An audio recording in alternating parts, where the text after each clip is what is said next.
Okay, let's do the installation for the VW crankshaft drive gear. So I've installed the number 3 main bearing, and you can see that the dowel pin hole for alignment into the crankcase is facing the rear like it should be as per spec.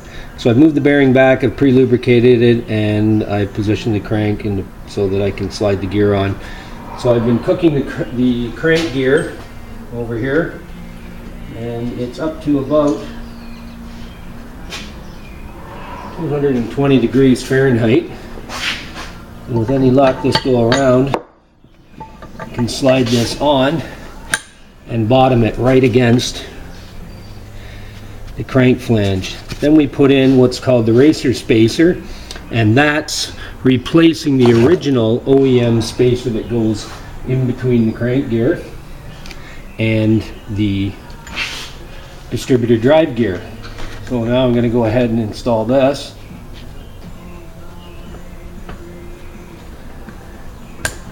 And just make sure that it's butt flush against the crank gear.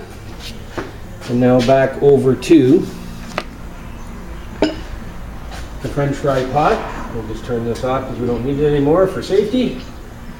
And we'll take this distributor drive gear now and position the distributor drive gear over the crank snout. Align the key and slide the distributor drive gear into position. Now, while it's still going, we should be putting on our snap ring.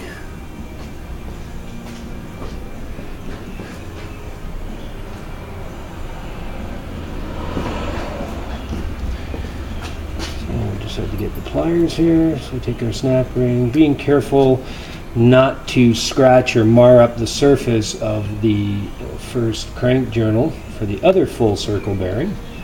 So we're just going to spread this as we need to, and sometimes it can be a little bit tricky if you don't have the right pliers to get enough press or squeeze on them to actually open them up. So the important part here is to make sure that it does go directly down inside the groove on the crankshaft relief that holds the snap ring. And you can see right there that the snap ring is in place. And if you take a close look here now, you can see that we have our timing marks facing out, which we need to have. Not sure if you can see that. And then we have our spacer collar in between. And then we have the distributor drive gear, and then the retaining snap ring, and then this is the bearing journal. So again, making sure this still turns.